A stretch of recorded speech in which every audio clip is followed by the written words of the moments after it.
Expansión de Conciencia por Jaime Ortiz.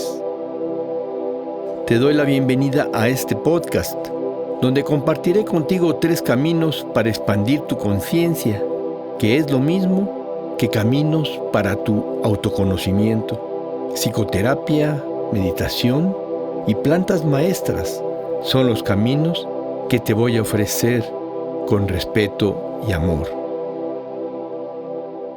Hola, ¿qué tal, amigos? Bienvenidos a este episodio sobre programación neurolingüística. Esta es la segunda parte. Está con nosotros el maestro José Merino. ¿Qué tal, José? Muchas gracias por estar otra vez aquí con nosotros. Al contrario, muchísimas gracias a ti, gracias a tu auditorio por estar aquí. Me da mucho gusto saludarte, Jesús. Sí.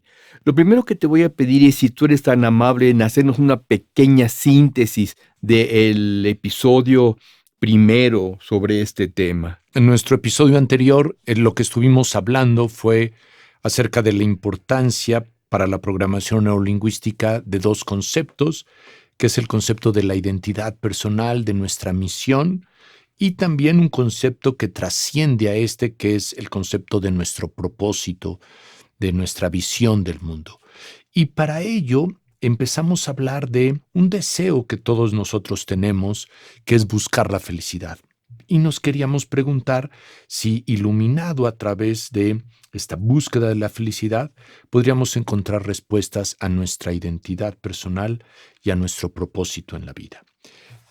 Sin embargo, para hablar de la felicidad y de la búsqueda de la felicidad, nos encontramos con que teníamos que ser muy cuidadosos en saber hacia dónde íbamos y la dificultad que implicaba definir qué era la felicidad. Y como si no teníamos esta definición nos podíamos perder, y hablamos de, ¿se acordarán algunos de ustedes de El gato y Alicia en el País de las Maravillas? Sí. También dijimos que teníamos que ser humildes al asumir que podríamos tener una definición, pero que ésta podría estar equivocada.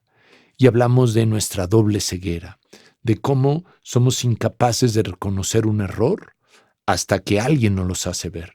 Y mientras tanto ya estamos equivocados sin saberlo, ¿no? Mencionamos la frase de Ron Alain: si no sabemos que no sabemos, entonces creemos que sabemos. Así que, además de encontrar nuestro objetivo y de poderlo definir, ¿qué es la felicidad? Donde tú hiciste una reflexión muy interesante acerca de qué otras palabras, qué otras metáforas podrían ayudarnos a definir felicidad. Hablamos de que teníamos que también tener una estrategia para ello.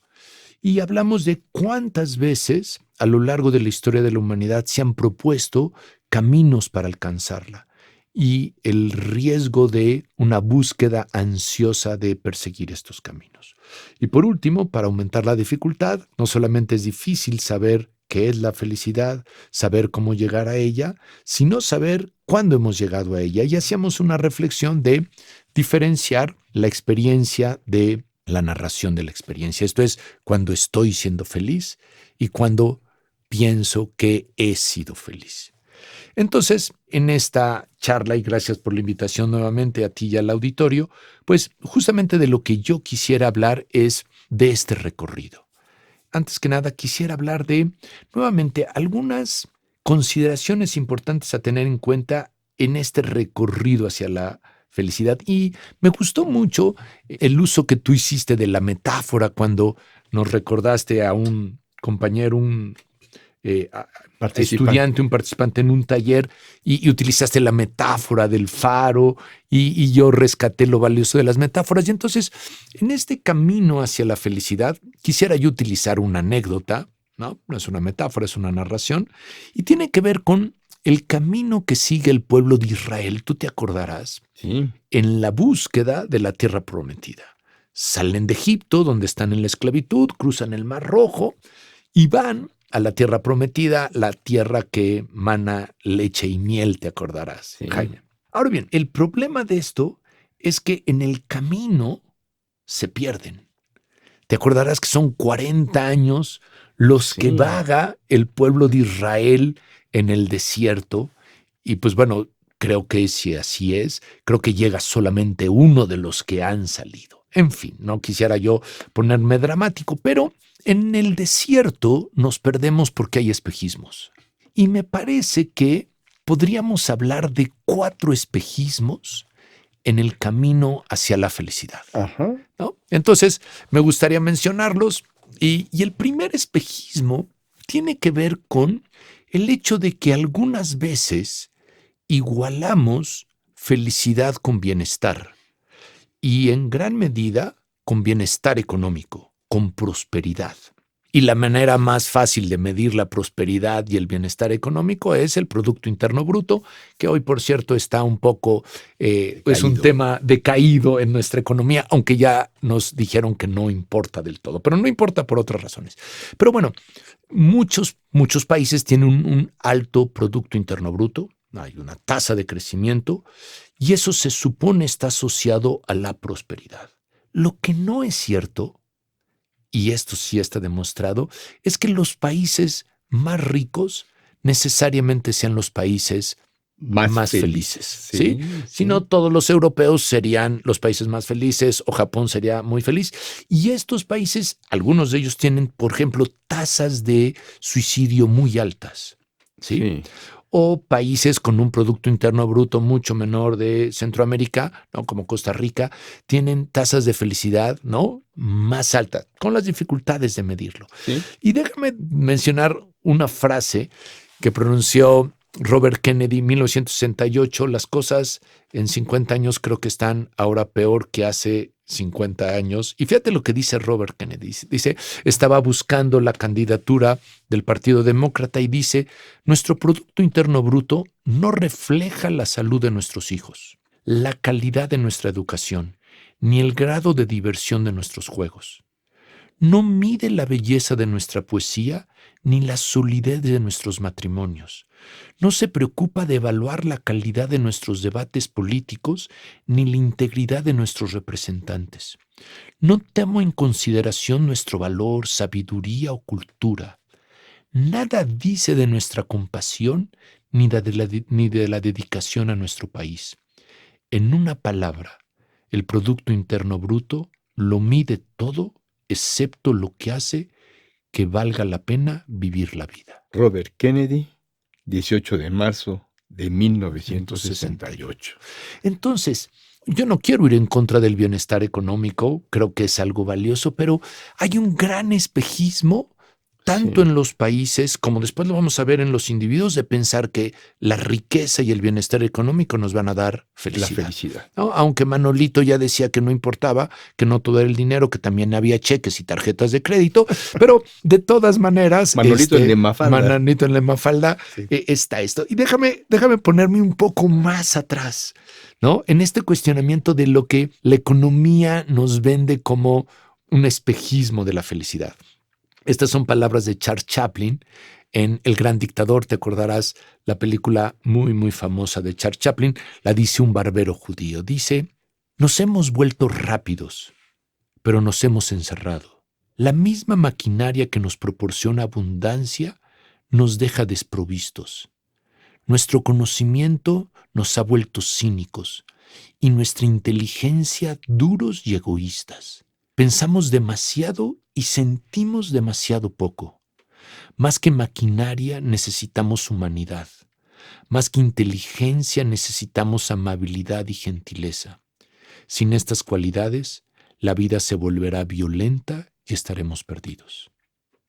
Y creo que por desgracia, los 70 años de aquella película para entonces justamente marcan una evolución no en el sentido de lo que propondría el barbero del gran dictador, sino todo lo contrario. Entonces, el bienestar económico creo que es un gran espejismo al cual nos podemos perder.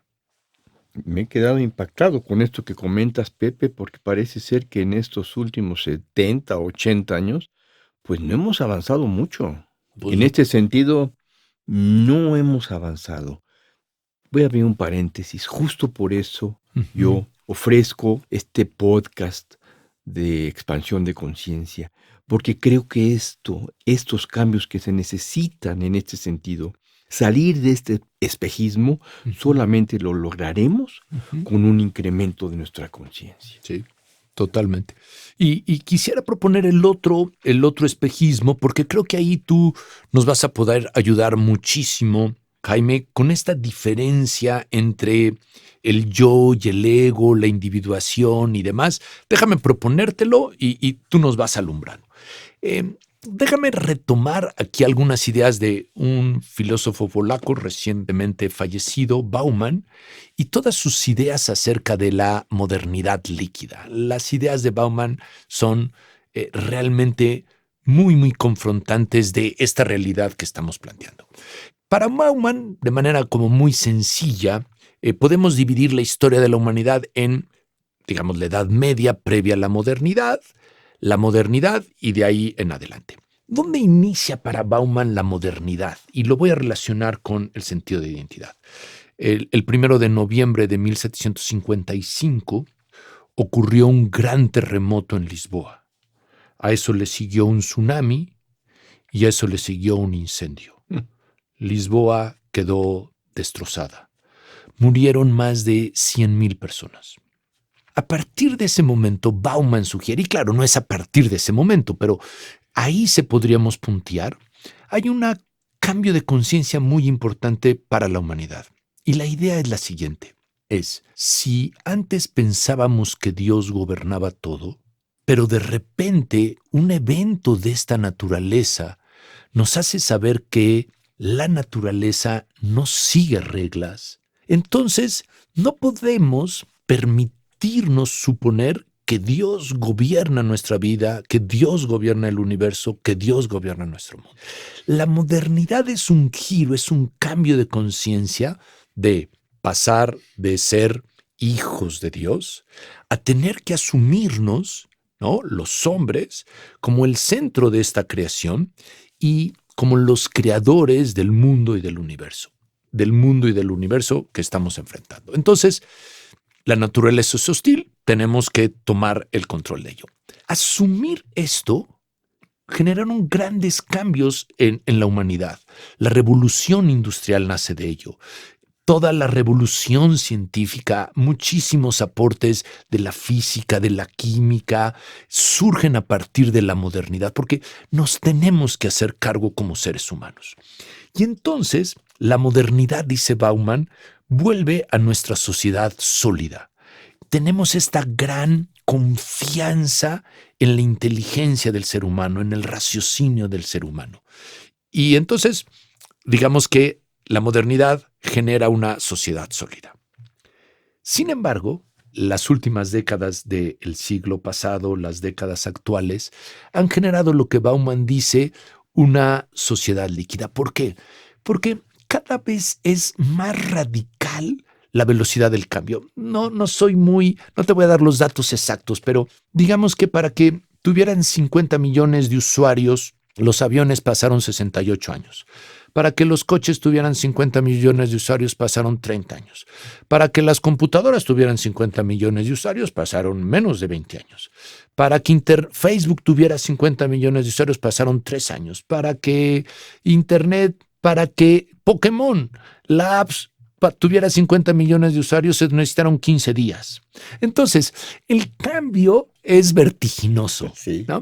Y con este cambio, lo que aparece en nuestra sociedad, en nuestra cultura, es una flexibilidad que nos obliga a que nada haya permanente. Uh-huh. Los teléfonos celulares dejan de servir cada 2 años, cuando mucho. Cambias coche cada vez más. En fin, todo es cambiante en nuestra vida. Bauman dice, esto crea una situación líquida, como un líquido en un vaso en el que el más ligero empujón cambia la forma del agua.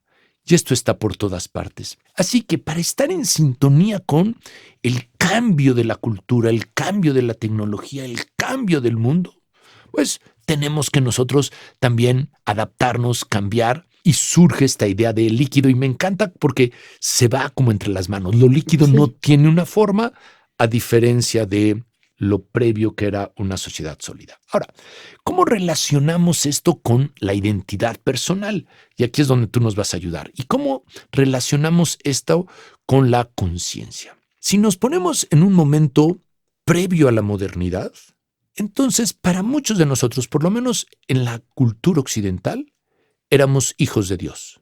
Y fíjate que entonces nuestra identidad era heredada.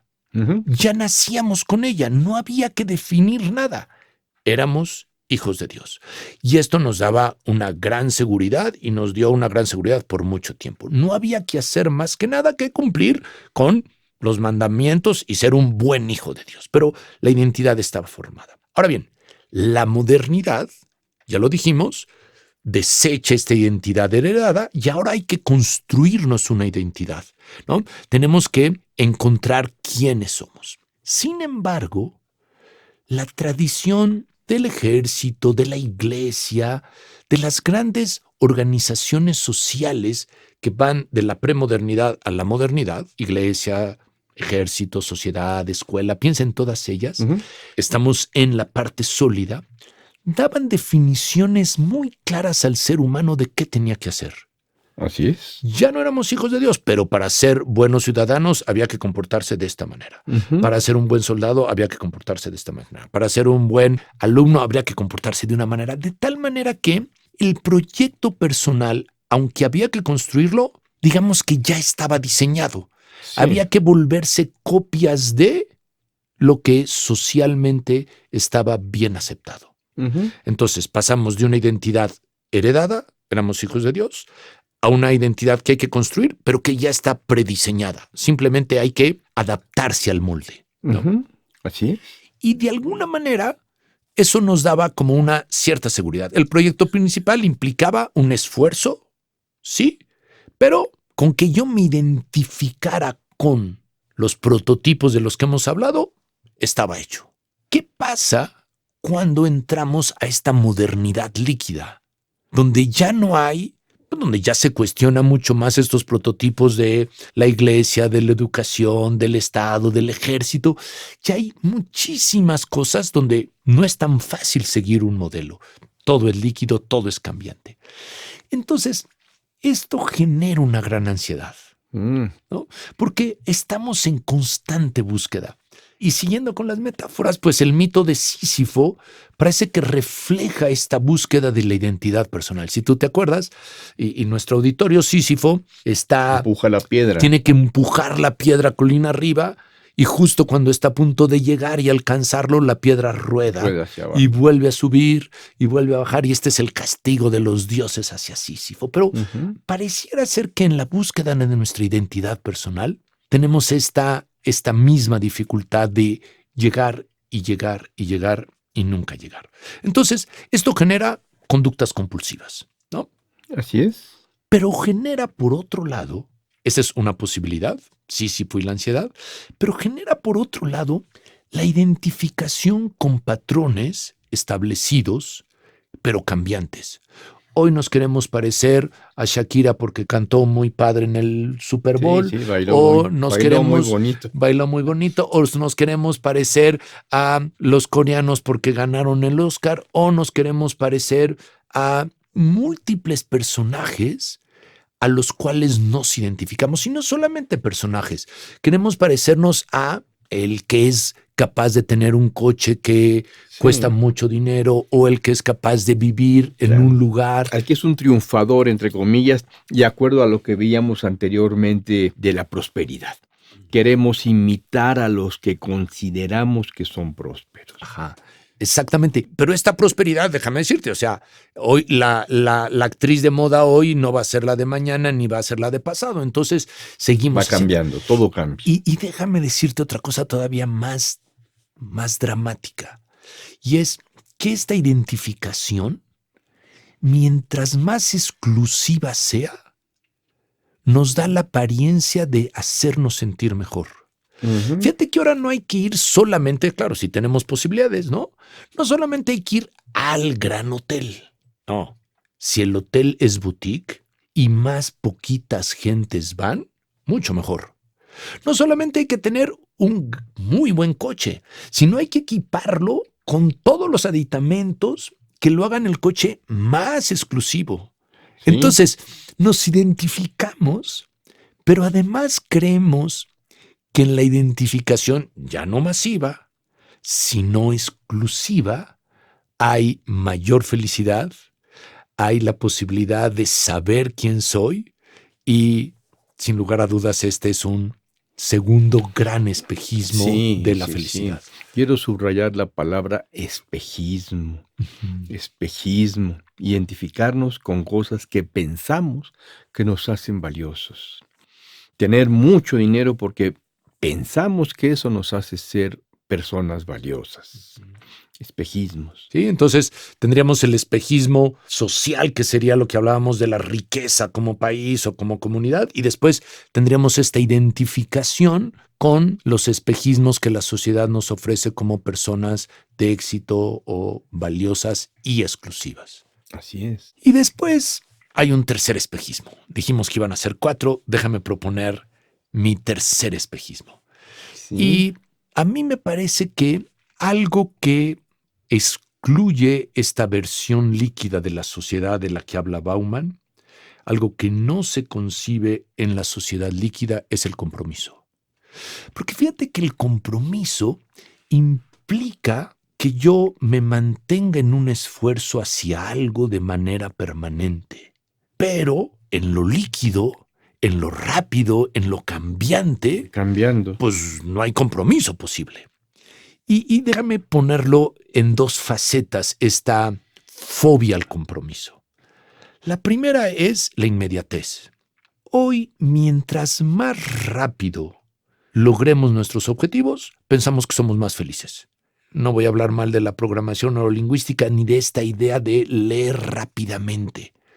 Pero a mí me parece que es un absurdo leer una novela que puedes disfrutar rápidamente para rápido capturarlo. No sé si me expliqué. Sí, rápido tienes que tener la información. Rápido tienes que tener la información porque la información es un valor, se ha vuelto un valor. Entre más información, mejor.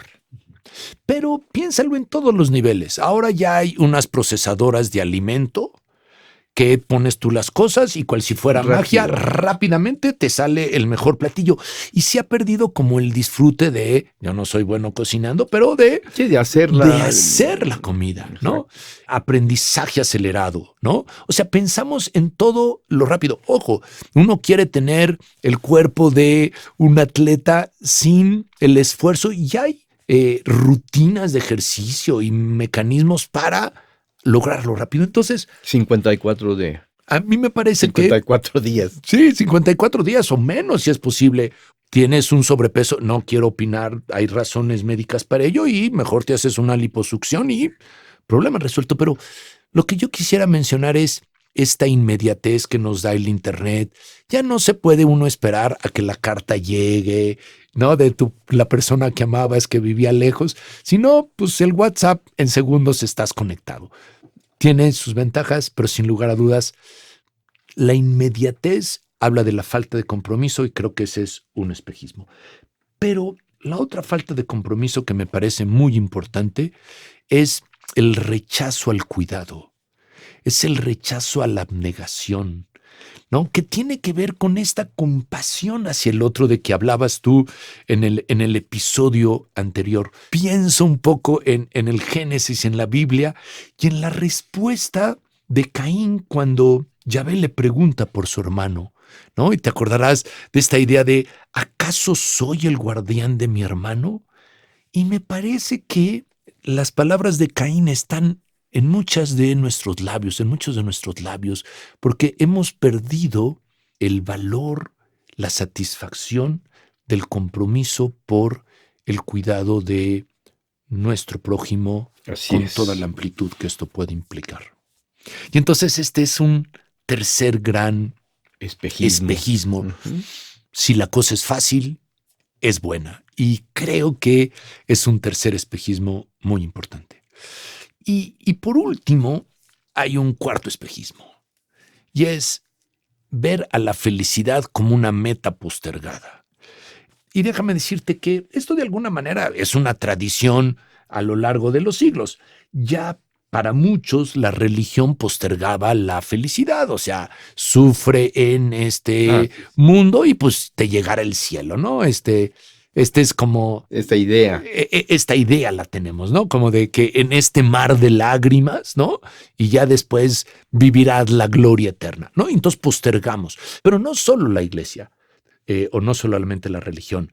Muchas personas postergaron la felicidad del trabajo para cuando llegara la jubilación. Incluso postergan la felicidad trabajando en lugares y quehaceres que no les satisfacen, para conseguir más adelante un aumento, más dinero, pero en ese momento no están viviendo, no están siendo felices para nada, al contrario, la están padeciendo. ¿Cuántas personas viven postergando la felicidad de lunes a viernes para que llegue el viernes en la noche y gracias a Dios es sábado? Pero este es el otro gran espejismo, es esfuérzate para que llegue. Ahora ya no es esfuérzate para que llegue.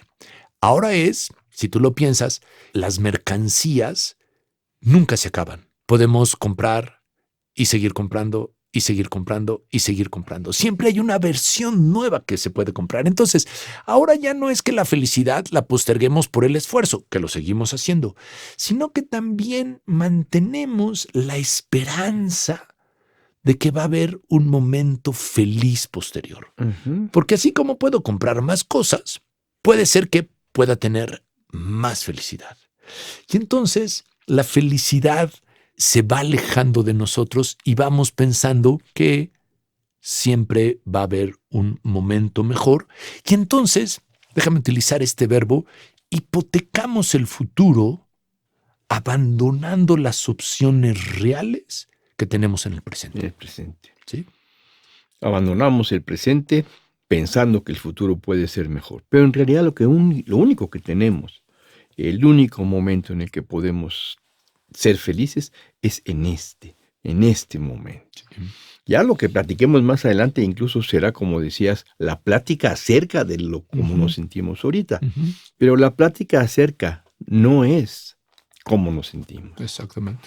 Y regreso a esta primera frase que nos comentaste de que el mapa no es el territorio. Exacto. Sí.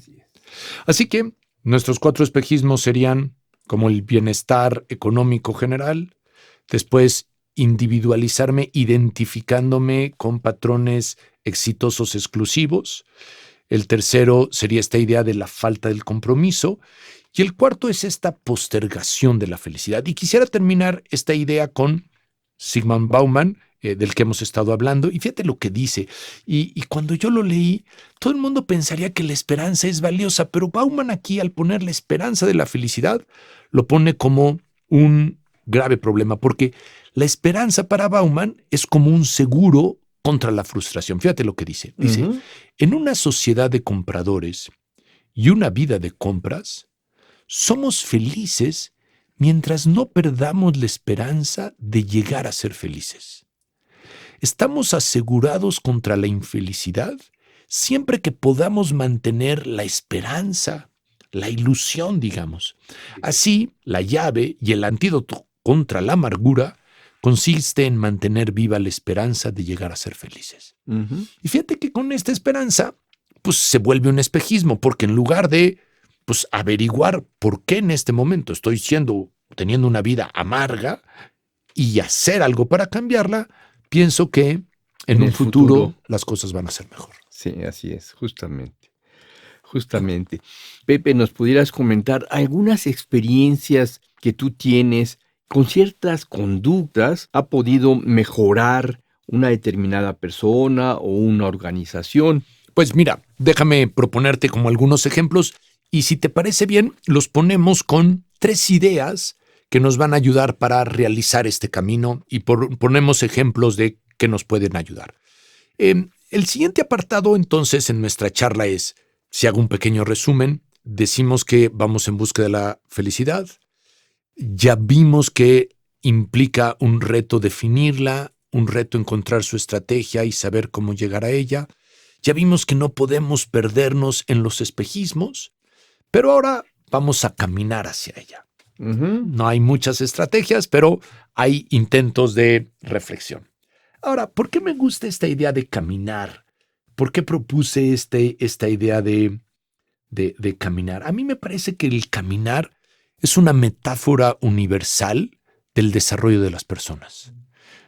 Tú te dedicas al desarrollo humano, a la expansión de la conciencia, y creo que más de alguna vez has utilizado la idea de que es un camino, que es un recorrido, que es una travesía. Entonces, caminar es importante. Y déjame decirte, la literatura está llena de estas imágenes. Ulises recorrió un camino, no por el mar, pero recorrió un camino para llegar a Ítaca y encontrarse nuevamente con Penélope. Hay un camino con sus peligros. Dante, si te acuerdas, caminó hacia los infiernos, caminó hacia el cielo, ¿no? Con Beatriz, y es un camino. El Quijote era un caballero Todo andante, un camino. ¿no? Fausto en Goethe, si tú te acuerdas, la apuesta de Fausto es: no perderé la apuesta si nunca me detengo a decir, detente, eres tan bello. Y si me mantengo caminando. Entonces, caminar es muy, muy importante. Es una gran metáfora. Y quisiera utilizar, además de este camino implica un desafío. Y me gusta la palabra desafío porque la palabra alemana para hablar de desafío lo que quiere decir es ser llamado a crecer de dentro a fuera. Entonces, la felicidad es un llamado a crecer de dentro a fuera y a mantenernos caminando. Y entonces aquí yo quisiera rescatar las ideas de un pensador francés muy famoso, Edgar Morin, y con él voy a tratar de proponerte 3 ejemplos o 3 ideas muy concretas, pero primero hablemos de Morin. Morin dice que para recorrer el camino requerimos 3 viáticos, una mochila con 3 viáticos. Son el bien pensar, la estrategia y la apuesta. Vayamos por el primero, el primer viático, el bien pensar. Bueno, ya hablamos en nuestro primer episodio, y lo retomábamos hoy en el inicio, de que hay fragilidades en nuestro pensamiento. Ya hablábamos de que nos podemos equivocar sin darnos cuenta de que nos equivocamos. Ya hablamos de que tenemos que ser humildes, de que el mapa no es la realidad y nuestro mapa puede estar equivocado. Entonces, tenemos que tener como muchísima conciencia de que aunque pensemos que estamos haciendo bien las cosas, podemos estar equivocados. Y déjame decirte algo. A mí me parece que uno de los errores más comunes que caemos los seres humanos es que en tiempos de dificultad no nos damos cuenta de que seguimos repitiendo aquello que no nos funciona y que insistimos en soluciones que no son adecuadas. Peter Drucker dice: el mayor peligro en tiempos turbulentos no es la turbulencia, es actuar con la misma lógica que antes. Tengo esta experiencia justamente y se la comentaba un día a un subordinado. La gente viene a hacer lo que sabe hacer, no lo que se necesita hacer. Y hay que tener mucho cuidado en enseñarle a la gente lo que se requiere hacer, no que repita lo que sabe hacer. Y déjame ponerlo yo en el contexto de un problema. Y podemos poner ejemplos de felicidad, pero déjame poner primero un ejemplo personal. Tú fuiste mi maestro en la época de la maestría en desarrollo humano en la Universidad Iberoamericana, y tú no estás para saberlo, ni el auditorio lo tiene que saber, pero me tardé como 12 años en escribir mi tesis, ¿no? Finalmente la escribí, sí me gradué. Y estaba en un problema, y no estaba logrando lo que yo quería. Sin embargo, cada 31 de diciembre volvía a hacer lo mismo que todos los 31 de diciembre hacía. Y era fijarme en el objetivo de ahora sí la voy a escribir. Y curiosamente, aunque no servía, yo lo seguía haciendo. Pero eso no era tan malo. Me sentaba a escribir la tesis cuando sí me sentaba a escribir. Y empezaba a escribir y decía: no sirve. Y lo tiraba. Y volvía a escribir y decía: no sirve, y lo tiraba. Y a pesar de que algunos me decían: a ver, no evalúes lo que estás escribiendo, escribe y escribe y escribe y algo bueno va a salir, repetía lo que no funcionaba. los seres humanos no nos damos cuenta de que normalmente nuestros problemas los mantenemos, los conservamos, porque repetimos las malas estrategias que no nos están sirviendo. Este sería como el primer viático del bien pensar. Si estás en un problema, si no estás alcanzando lo que quieres, no sigas intentando lo que has intentado. Ujú. Las cosas van a ir para peor. Ujú. Te cuento una experiencia personal en este sentido. Hace 15 años, cuando Pablo, mi hijo, tenía 14 años, descubrimos por un azar que Pablo tenía una enfermedad, problema fuerte en el sistema circulatorio y había que operarlo a corazón abierto, quitarle un pedazo de la aorta que estaba mal, en fin. Y Pablo estaba muy preocupado, muy asustado, ya no era chico, ya intuía que le iban a pasar. Yo quería ayudar a Pablo. Pablo estaba en un problema y yo quería hacer algo. Y entonces, pues claramente recurrí a mi habilidad de programación neurolingüística para hacer un anclaje. Y curiosamente Pablo seguía asustado. Pero me sé más trucos y entonces hice un poco de hipnosis. Y Pablo seguía asustado. Pero entonces pues apliqué Gestalt porque la aprendí contigo y con Miriam y Pablo seguía asustado. Y yo estaba pensando que estaba haciendo cosas diferentes. Porque podía hacer PNL y podía hacer hipnosis y podía hacer Gestalt y podía hacer muchas cosas. Pero lo que no me daba cuenta desde mi falta de bien pensar, primer viático del camino, es que en el fondo, Jaime, estaba repitiendo lo mismo. Sí. Y ya lo dijo Drucker, en épocas turbulentas, y la operación de un hijo es una época turbulenta, Absolutamente. no sigas intentando lo que has estado intentando y que no ha servido. Tienes que cambiar tu estrategia. Tenía que cambiar mi estrategia radicalmente y por fortuna una persona me dijo, Pepe, ¿no te das cuenta de que estás haciendo lo mismo? Ujú. Y claro, aunque yo pensaba que estaba haciendo algo diferente, en todo lo que yo le decía a Pablo, creo que lo que le estaba transmitiendo es, yo estoy bien, tú estás mal. Ujú. Me acuerdo que un buen día logré atrapar a Pablo, porque claro, ojalá las cosas cuando repetimos las cosas que no funcionan se mantuvieran igual, tienden a empeorar. Pablo me tenía cada vez más miedo, ya estaba más preocupado del papá que de la operación. Pero un buen día me acuerdo que lo atrapé y le dije, Pablo, creo que estás bien asustado. Ujú. Y yo también. Y nos abrazamos y Ese fue un lloramos buen paso, y sí. pudimos hablar, ¿no? Absolutamente. Pero entonces, la primera idea que creo que habría que tener en esto del bien pensar es, no repitamos lo que no está funcionando. Y todavía un poco más, Jaime, no repitamos lo que antes nos funcionó. Si las circunstancias han cambiado, Tiene que cambiar la estrategia. hay que cambiar también lo que hacemos. A mí me gusta pensar que si fuiste un buen papá de niños, más vale que hagas algo totalmente diferente para ser un buen papá de adolescentes, ¿no? Si fuiste un sí. buen novio, pues más vale que cambies ahora que ya vives con tu pareja o que te casaste. Trabajo en empresas y uno de mis procesos de coaching más recorridos o el motivo de mis procesos de coaching más recurrentes es el excelente gerente que es nombrado director y que quiere seguir haciendo las cosas que hacía como gerente, Sí. ¿no? La empresa familiar pequeña que ahora es una empresa mediana quiere seguir haciendo lo mismo. Entonces, esa es como la primera idea. Pero hay una segunda idea, y esta es una idea muy de Edgar Morin, y le llama la ecología de la acción. Y déjame ponértelo en un ejemplo. Yo quiero lograr algo, y sin embargo tengo que estar profundamente atento porque mis buenas intenciones no aseguran un buen resultado.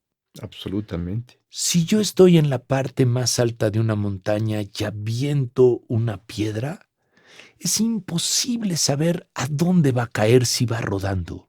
Ujú. La vida tiene tantas implicaciones, tantas variables, que nuestras buenas intenciones a veces terminan en resultados no deseados. Romeo y Julieta, te acordarás. Julieta intenta rescatar el amor y a Romeo y a su relación, y lo que ocasiona es una tragedia para los jóvenes amantes de Verona, ¿no? La ecología de la acción.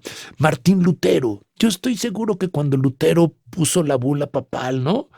No pensaba que iba a generar la contrarreforma que creó. Una vez que desencadenamos una acción, no sabemos hacia dónde va. No soy experto en política, pero Gorbachov, cuando empezó con lo de la perestroika, no pensó que con esto iba a derruirse la Unión Soviética. Entonces, tenemos que ser como muy, muy cuidadosos de que nuestros intentos hacia la felicidad no devengan en tragedias, sufrimientos para nosotros y para los demás. Así es. Esa sería la primera recomendación o el primer viático de Edgar Morin, y creo que también a nivel personal pues aplicaría, ¿no? ¿Cuántas veces queriendo el bien para nuestra pareja pues nos volvemos controladores y nada de eso generamos? ¿Cuántas veces pensando que esto es bueno para nuestros hijos coartamos sus posibilidades dándoles todo, ¿no? ¿Cuántas veces pensando que un nuevo acomodo en una empresa, ¿no? Va a generar bienestar para los clientes o para los colaboradores, y todo lo contrario? Entonces, tendríamos que ser muy, muy cuidadosos. Nuestras intenciones, por más buenas que sean, no aseguran el resultado. No siempre nos van a llevar al resultado que pensamos que nos va a llevar. Y yo diría, en un mundo con tantas variables, con tantas incertidumbres, yo diría la gran mayoría de las veces nuestras intenciones originales no llegan al destino final. Por eso, el segundo viático de Edgar Morin es: no tengas un programa, no tengas un plan de acción definido, no tengas A, B, C, D, E. No va a funcionar. La vida no es mecánica. Ten la flexibilidad de ir cambiando tus propuestas. Ten como la sensibilidad para ir respondiendo a las circunstancias para ir llegando a ellas. No sé, a ti te ha de haber pasado más de alguna vez. Pasaste un fin de semana maravilloso con tu pareja, viernes, sábado, domingo, extraordinario, lo mejor de la vida, y entonces al año siguiente dices, claro, lo voy a repetir. Y contratas el mismo hotel, la misma habitación, el mismo desayuno. No vayan a pensar que es la misma pareja y que por eso fue mal, no. Pero contratas todo igual y la rigidez salga que no resulta. No va a resultar. No va a resultar, ¿no? No va a resultar porque no estamos en un contexto mecánico. Entonces, la flexibilidad es fundamental. Dice Woody Allen, si quieres hacer reír a Dios, cuéntale tus planes. Sí. ¿No? O lo dice Albert Einstein también muy bonito, dice, nunca me preocupo del futuro, llégalo bastante pronto. Entonces, creo que otra vez, vivir, diríamos en la Gestalt, en el aquí y en el ahora, honra la idea de que la vida es una obra de arte. Yo diría que la diferencia entre la artesanía y el arte, pues es que la artesanía se replica. En cambio, la obra de arte requiere de la intuición, la emoción, de ir creando de nuestra vida, ¿no? Con la decisión suficiente, pero con la flexibilidad suficiente, lo que pensemos que va siendo mejor para cada uno de nosotros. Entonces, por eso creo que, si ya lo aterrizamos, pues nada más alejado de la práctica de cualquier profesión de ayuda, como puede ser la psicoterapia, la educación, el coaching, que dar consejos. Porque los consejos son una regla que funcionó una vez para una persona, pero que va a ser imposible que funcione en otro contexto para otra persona y para otra consecuencia. Entonces, por eso creo que tendríamos más bien que estar atentos a qué es lo que necesitamos, y eso sí, lanzarlos con la confianza suficiente de que lo vamos a alcanzar. A mí me parece que cuando buscamos consejos, estamos abortando un poco la confianza que tenemos en la posibilidad que existe en nosotros de alcanzarlo. Absolutamente. Mejor busca. Busca adentro, busca las formas que puedes en lugar de un consejo. Sí. Y claro, cuando hay muchos consejos, entonces las cosas se van complicando, hay que ir satisfaciendo 1000 circunstancias y entonces la vida se vuelve compleja, complicada y termina siendo poco satisfactoria. Yo leí hace muchísimo tiempo un libro que se llama Walden, de Henry David Thoreau. Walden es una utopía de finales del siglo XIX, de una persona que se va a los bosques de Walden a vivir en un mundo más simple. Fíjate, finales del siglo XIX ya pensaba que la vida era complicada. ¿Qué pasaría si Trudeau estuviera 150 años después? Pero la frase de Trudeau es muy linda. Dice, camina con confianza en la dirección de tus sueños. Vive la vida que has imaginado. A medida de que simplifiques tu vida, las leyes del universo serán más sencillas. Entonces, este sería nuestro segundo viático. Simplifica tu vida dándoles respuestas a lo que está sucediendo. Evita hacer planes demasiado complejos. Y por último, el tercer viático que me parece muy importante y con esto cerramos esta conversación es la apuesta. Nada es posible sin hacer una apuesta. Edgar Morin dice, la apuesta es la integración de la incertidumbre en la fe. La apuesta no está limitada al juego de azar o a las empresas peligrosas. Concierne a los compromisos fundamentales de nuestra vida. Y aquí es donde yo quisiera retomar la idea de la conciencia que tú propones, Jaime, porque me parece que los grandes avances del siglo XXI no van a venir de la tecnología, aunque van a seguir siendo. Los grandes avances del siglo XXI van a venir en la medida en que expandamos nuestra conciencia de ser humanos. Y aquí yo quisiera presentar simplemente dos ideas de esta ampliación de la conciencia para llegar al propósito.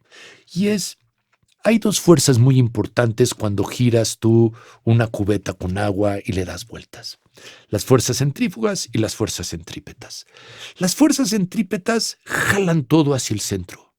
Las fuerzas centrífugas alejan todo hacia el centro. Tengo la impresión que vivimos en un mundo, ya lo hablábamos hace un rato en los espejismos, de fuerzas centrípetas. Todo tiene que venir hacia el centro y nos volvemos egocéntricos. Ya lo decíamos cuando hablábamos de ¿acaso soy el guardián de mi hermano? Y tengo la impresión que la expansión de la conciencia, el propósito de nuestra vida, tiene que ver con hacer que las fuerzas, nuestras mejores fuerzas, sean centrífugas y centrarnos mucho más en el otro. Por desgracia, en nuestra sociedad, la fuerza centrípeta es mayor. Ya Nietzsche lo decía así hablaba Zaratustra, decía, la moralidad, que tiene que ver con el cuidado del otro, es una farsa, es un signo de decadencia, es una conspiración de los débiles. Y me parece que eso es honrar las fuerzas centrípetas. En contrario, Levinas, un filósofo judío, decía que no, que habría que priorizar la ética, esto es, al otro, en contraposición de solamente yo. Y quisiera hablar de esto retomando las frases bellísimas de Octavio Paz en un poema que se llama Piedra de Sol, que tiene que ver con esto, con la importancia del otro. Dice Octavio Paz, la vida no es de nadie, todos somos la vida, pan de sol para los otros todos que nosotros somos. Soy otro cuando soy. Los actos míos son más míos si son también de todos. Para que pueda ser, he de ser de otro, salir de mí, buscarme entre los otros que no son yo si yo no existo, los otros que me dan plena existencia. Y aquí tal vez tendríamos que llegar a la idea del amor. Y con esto no quisiera tocar una palabra que puede ser como choteada, sino hablar justamente de la importancia de poner en nuestro propósito la felicidad del otro, el bienestar del otro y que nuestra felicidad sea un reflejo de la felicidad del otro. Chagall, un pintor muy famoso, lo decía muy bien y creo que con esto podemos, para mí, terminar este episodio. Dice, con la edad siento con mayor claridad y sin lugar a dudas lo ridículo que son las cosas que no tienen su propio significado, su propia alma, aquellas cosas que no están empapadas de amor. Sí, sí, Pepe, muchas gracias. El amor es la prioridad en la vida, la prioridad en el desarrollo de la conciencia. Para mí el desarrollo de la conciencia es este autoconocimiento hasta encontrar la fuente del amor dentro de nosotros, la fuente de esta gran existencia, de este gran espíritu que vive en nuestro corazón. Muchas, muchas gracias. Te agradezco muchísimo que hayas estado aquí. Pues gracias por la invitación, Jaime, una gran oportunidad y gracias a tu auditorio. Esto fue Expansión de Conciencia por Jaime Ortiz. Y tú me puedes contactar para preguntarme cualquier cosa, cualquier duda que tengas en el WhatsApp 56 1854 63 63.